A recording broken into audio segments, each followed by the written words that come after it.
وما أرسلنا في قرية من نذير إلا قال مترفوها إنا بما أرسلتم به كافرون وقالوا نحن أكثر أموالا وأولادا وما نحن بمعذبين قل إن ربي يبسط الرزق لمن يشاء ويقدر ولكن أكثر الناس لا يعلمون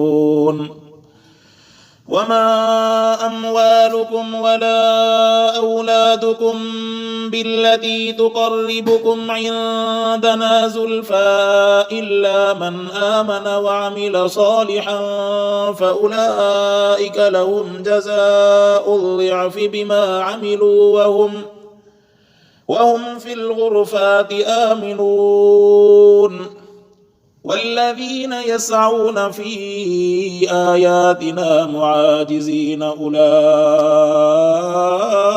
في العذاب محضرون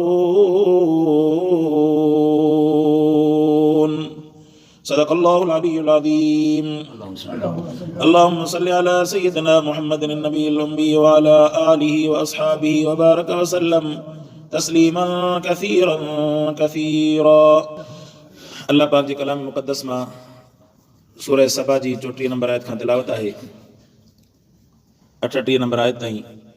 इन्हनि 4 आयतुनि जे अंदरि अल्लाह साईं अॻियनि क़ौमनि जो ज़िक्र करणु फरमायो। जॾहिं अॻ में नबी ईंदा हुआ उन्हनि जॾहिं पंहिंजी क़ौमनि खे अची करे दीन जी दावत ॾिनी, इस्लाम जी दावत ॾिनी, त उन क़ौमुनि जे अंदरि ज़ाहिर आहे हर जॻह ते 2 जमातूं रहियूं।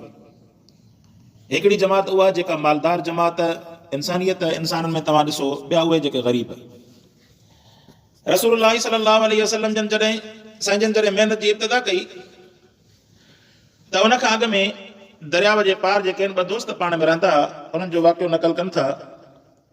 उन्हनि मां हिकिड़ो पढ़ियल लिखियल हुयो, ॿियो जेको आहे अणपढ़ियल हुयो। अणपढ़ियल दरियाव पार करे मदीने जे पासे ॾे वञी करे उन कारोबार पंहिंजो कमकार शुरू कयो, पर लिखत पढ़ जे एतबार सां, ख़तनि जे एतबार सां उन खां पुछंदो रहंदो हुयो त ॾे हवाल इन इलाइक़े जो हवाल छा आहे।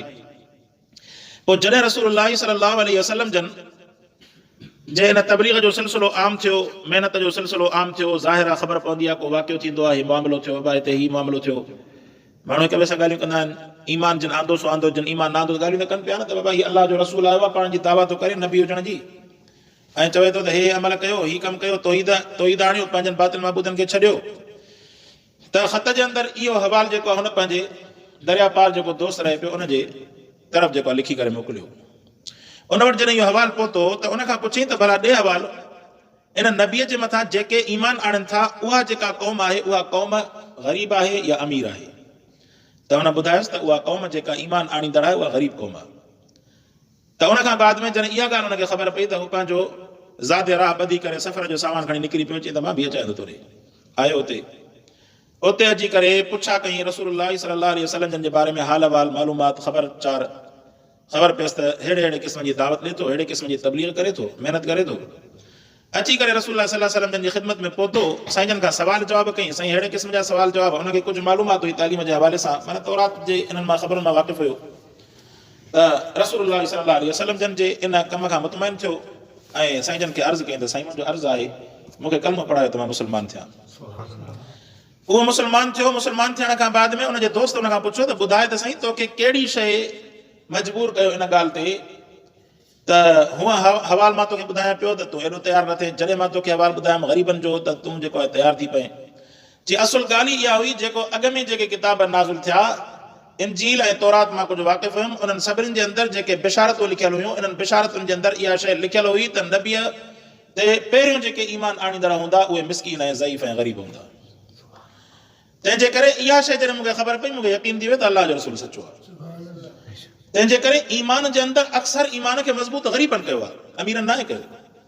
ईमान खे अक्सर मज़बूत जेको आहे ग़रीबनि कयो आहे। जीअं असां बि पंहिंजे मदरसे जे हवाले सां घणो जेको आहे माण्हू थिए थो न त बाबा चवंदो की पोइ कॾहिं अमीरनि जे पोयां करे ॾिसंदा त केरु करोड़पति आहे, पोइ खन बि तॾहिं बि ॾिसंदा त मन जेको 500 रुपया मदरसे लाइ कढी ॾे।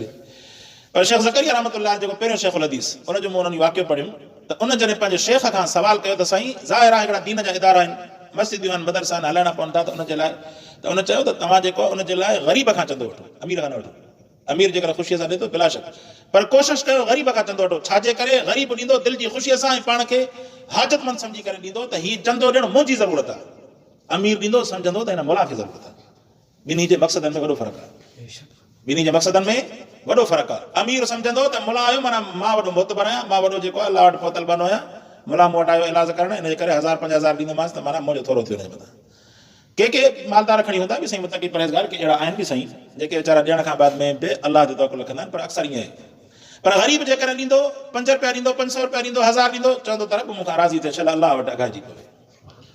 त इहो शेख ज़करिया जो वाक़ियो पाण खां पोइ जेके बि अमीरनि सां मां राब्ते करण जी कोशिशि सभिनी छॾींदुमि, न उॾे ॾियणो अथव त पाण पहुचायो, मां घुरण कोन ईंदो आहे। सो चवण जो मतिलबु त अल्लाह तबारक व तआला दीन खे जेको आहे ग़रीबनि जे ज़रिए सां जेको आहे दीन खे इन जे ज़रिए सां रब सां फैलाइणु फरमायो आहे। तंहिंजे करे ग़रीब इहो न सम्झे त मुंहिंजे 5 रुपयनि सां छा थींदो, अलाह इनाम त ॾियणो जो ॾेई छॾे। इहो न सोचे त यार इहो त हाणे करोड़नि जो कमु आहे, लखनि जो कमु आहे, इहे जेके वॾा ॾींदा असां वटि कोन पहुचंदासीं। न, पंहिंजो जेको हिसो अलाह जे घर में ॾेई सघे थो ॾेई छॾे। अल्लाह तबारक व तआला वटि अघाइजी वियो न, त इहो अघायल हिसो अल्लाह पाक उनखे क़यामत जे ॾींहुं रब जो वाइदो आहे त असां उनखे 100 त छा 700 दफ़ा बि वधाए करे उनजो अजुर अता फरमाईंदासीं। त सोणे रसूलुल्लाह सल्लल्लाहु अलैहि वसल्लम जन जॾहिं महिनत फरमाई त महिनत जे दौरान साईं जन खे इहे मसाइल पेश आया। अमीर जेके आहिनि चथरूं कंदा हुआ, चवंदा त अचे करे अलाह खे तो जहिड़ो ग़रीब मिसकीन मिलियो, जंहिंखे न ज़मीन न बाग न वरी इमारत न को उहिदो न छा कुझु बि न, तो जहिड़ो मिसकीन अचे मिलियो त उनखे अचे उहो त ॾिनई। ऐं जॾहिं क़बूल करण ते ईंदा हुया त ग़रीब में ग़रीब मिसकीन जिनखे पंहिंजो अंग ढकण जे लाइ पूरो कपिड़ो बि न हूंदो हुयो, एतिरे क़दुर जो अचे थो त रसूलुल्लाह सल्लल्लाहु अलैहि वसल्लम जन जी ख़िदमत जे अंदरि जॾहिं साहबा किराम वेंदा, अहिड़ा ग़रीब साहबा बि हूंदा जंहिंजे सॼे बदन ते सिर्फ़ु हिकिड़ो कपिड़ो हूंदो हो। पोइ कपिड़ो ईअं गोॾो वांगुरु पोयां वेड़े करे पोइ अॻियां जेका हिकिड़ी कुंड हेॾां पकिड़े, ॿी कुंड हेॾां पकिड़े, हिन कंध वटि हुनखे गंढ ॾींदा हुआ ताकी उघड़ वारो हिसो ढकिजी पवे। रसूलुल्लाह जी ख़िदमत जे अंदरि ईमान आणींदड़ साहिबनि जो इब्तिदाई हाल इहो हूंदो। ऐं के अहिड़ा बि साहिब हूंदा हुया जिन खे अहिड़ा कपिड़ा पहिरियल हूंदा हुया जिन कपिड़नि खे टोपो ॾियण जे लाइ बि उन्हनि वटि सुई धाॻो बि कोन हूंदो हुयो। एतिरी गुरबत हुई रसूलुल्लाह सल्लल्लाहु अलैहि वसल्लम जे साहिबा जिन ईमान आंदो, हता के खजीअ जा पुटरा पटे करे उन वक़्त में जेको कपिड़ो हूंदो न उहो कपिड़ो हूंदो थुल्हो, जीअं टपड़ी हूंदी आहे न असां वटि, टपड़ी त सफ़ा थुल्ही आहे पर अहिड़े क़िस्म जो ख़बर जो कपिड़ो हूंदो, बाफ़्ते जो कपिड़ो हूंदो पर थुल्हो कपिड़ो हूंदो। पोइ उनखे पाण में मेड़ण जे लाइ उन्हनि वटि सुई धाॻो बि कोन हूंदो गुरबत जे करे। पोइ खजीअ जा पुटरा पटे करे उन्हनि खे कपिड़े जे अंदरि विझी करे पंहिंजे कपिड़नि खे ॻंढियूं ॾींदा हुआ ताकी उघड़ ज़ाहिर न थिए। इन्हनि रसूलुल्लाह सल्लल्लाहु अलैहि वसल्लम जन जे इन ख़िदमत में ईमान आंदो, पोइ मालदारनि बि आंदो, बादशाहनि बि आंदो, पर पहिरियां इब्तिदा जेका आहे ग़रीबनि खां थी। अल्लाह तबारक व तआला रसूलुल्लाह सल्लल्लाहु अलैहि वसल्लम जन जे इन माहौल खे ॾिसी करे रब सही रसूलुल्लाह सल्लल्लाहु अलैहि वसल्लम जन खे आथत थो ॾियणु फरमाई त ग़रीब जे करे तव्हां जे मथां ईमान आंदो अथनि, तव्हां ॻणती न कयो। अॻ में बि जेके बि अंबिया किराम आया आहिनि उन्हनि अंबिया जे लाइ कानून आहे त अक्सर जेके उन्हनि जे मथां पहिरियां जेके इब्तिदा जे अंदरि ईमान आणींदड़ हूंदा हुया उहे ईमान आणींदड़ ग़रीब ऐं मिसकीन हूंदा हुया।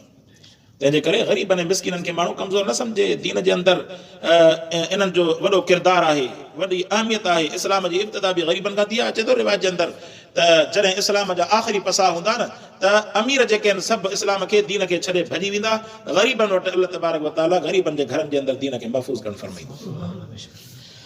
सो क़ुरान फरमाए वमा अरसलना फी क़रयतिन मिन नज़ीरिन इल्ला क़ाल मुत्रफूहा, असां न मोकिलियासीं ॻोठनि में रसूल मिन नज़ीरिन ॾेजारींदड़ मगर क़ाल मुत्रफूहा फरमाई त उते जेके साहिब सरमाएदार माण्हू हूंदा हुआ, सरमायो रखंदड़ ज़मींदार माण्हू, मुत्रफूहा उहे चवंदा हुआ इन्ना बिमा उरसिलतुम बिही काफ़िरून, असां तव्हांजे तरफ़ जेको मोकिलियो वियो तव्हांजे इन मोकिलियल जो असां इनकार था कयूं।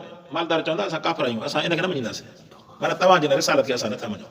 बिमा उरसिलतुम, जेका रिसालत ॾेई तव्हां मोकिलिया विया आहियो, बिही काफ़िरून, इन जो असां इनकार था कयूं। वक़ालू नहनु अक्सरु अमवालन व औलादा, उन्हनि जो दलील इहो हूंदो हुयो त असां वटि माल बि घणो, असां वटि औलाद बि घणी। जीअं दुनिया जे अंदरि ॾिसंदा हुआ त दुनिया में घणा कम माल सां मसइला हल थी था वञनि, वरी औलाद हुजे त अञा वॾी नेमत। औलाद हुजे, 5-6 पुट हुजनि या 2-3 पुट हुजनि त माण्हू सम्झंदो न पाण खे हीअं मोतबर सम्झणो, मां वॾो पहलवान आहियां। छाजे करे थोरो घणो थींदो त हिनखे इशारो कंदो चटणी करे छॾींदा आहिनि। सो औलाद जे करे माण्हू पाण खे मुतबर समझे, माल जे करे पाण खे मुतबर समझे, काफ़िर कंदा हा। औलाद ऐं माल जे करे इन्हनि शयुनि खे पाण जे पंहिंजी ताक़त समझी करे अलाह जे रसूल जो इनकार कंदा हा। हालांकि रिसालत अलॻि शइ आहे। रिसालत जो ताल्लुक़, ईमान जो ताल्लुक़ आख़िरत सां घणो आहे, दुनिया सां बि आहे। दुनिया में बि अलाह पाक उनजी जेका आहे चङाई रखी आहे, हुनजो फ़ाइदो ऐं सवाबु रखियो आहे, पर घणो ताल्लुक़ जेको आहे हुनजो आख़िरत सां, ईमान जो ताल्लुक़। फरमाईंदो वमा नहनु बिमुअज़्ज़बीन, चवंदा असां वटि माल जो घणो, औलाद जो घणी, वमा नहनु बिमुअज़्ज़बीन, असांखे अज़ाब इन्हनि जे करे कॾहिं बि कोन मिलंदो।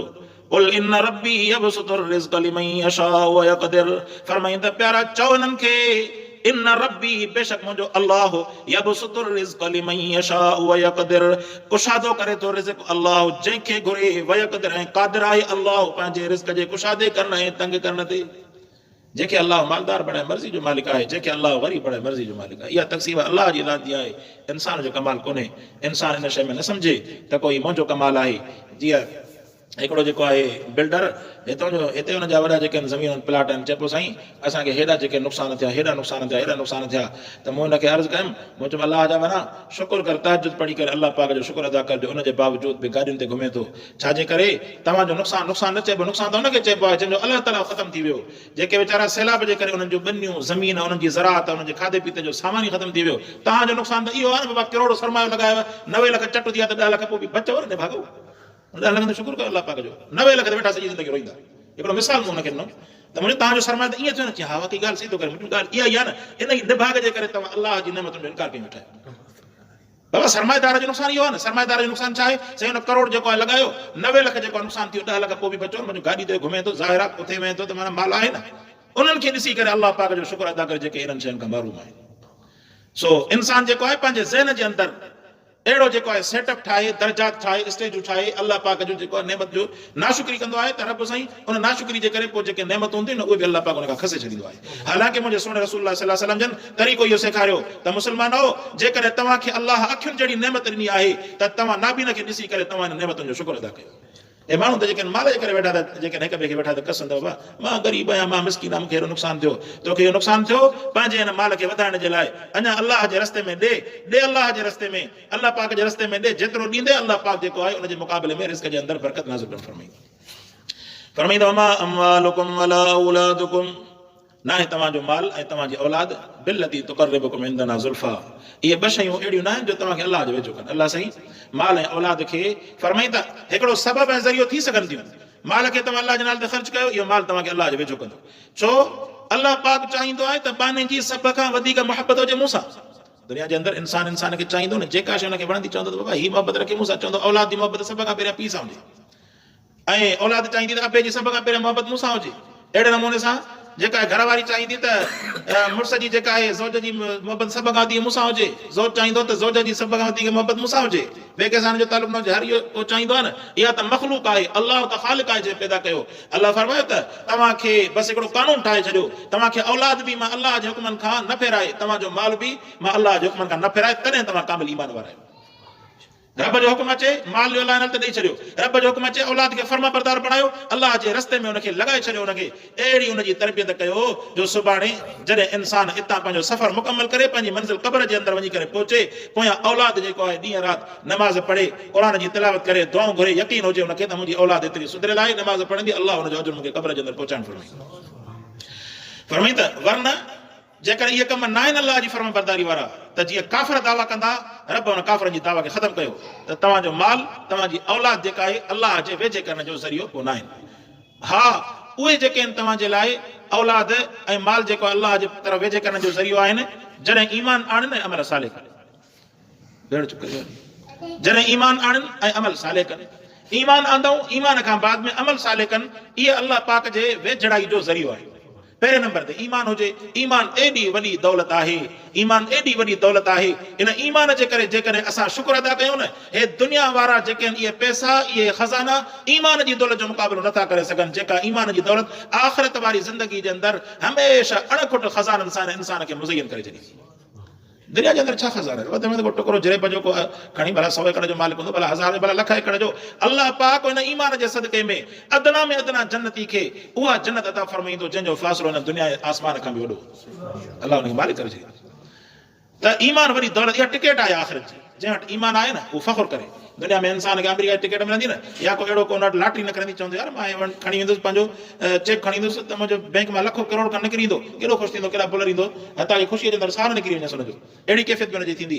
इहो इंसान ईमान जी नेमत ते रब जो शुक्र अदा करे ख़ुशि थिए, एॾो ख़ुशि थिए जो दुनिया जे अंदरि ई आज़माइशूं मुसीबतूं हिन अलाह जे हिन नेमत तां क़ुर्बान करे छॾी। क़ुरान फरमाए आमन व अमिल सालिह, ईमान आंदऊं अमल सालिह कयूं, फउलाइक लहुम जज़ाउल ज़िफ़, इन्हनि जे लाइ अलाह पाक वटि बिटो अजर आहे।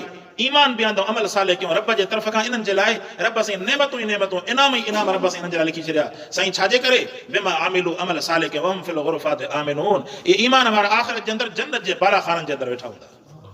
वल्लज़ीन यसअऊन फ़ी आयातिना मुआजिज़ीन, क़ुरान फरमायो जेके माण्हू कोशिश कनि था असांजी आयतुनि में गौर कनि था, कोशिश कनि था त माना क़ुरान खे कीअं न कीअं ख़ुदा न ख़ास्ता हिनखे पोइते कयूं, कूड़ो कयूं, या हिनजी ग़लति तशरीह कयूं, या पंहिंजी मर्ज़ी हलायूं। अल्लाह फरमाए त उलाइक फिल अज़ाबि मुहज़रून, इन्हनि जे लाइ जहन्नम जो तयारु अज़ाब इन्हनि जे लाइ तयारु आहे। क़ुरान जो जेके मुक़ाबिलो कनि था न, पोइ खणी ज़ाहिरी मुक़ाबिलो कनि जो क़ुरान जी आयतुनि जो मुक़ाबिलो कनि, तॾहिं बि अज़ाब आहे। इहा बातिनी मुक़ाबिलो कहिड़ो आहे? क़ुरान जी आयतुनि जो इनकार करे वेही रहनि, सचो न मञनि या उन ते अमल न कनि, इहो बि उनजे अज़ाब जो मुस्तहिक़ आहे। अल्लाह पाक खां दुआ आहे अल्लाह से अमल करण जी तौफ़ीक़ अता फरमाए।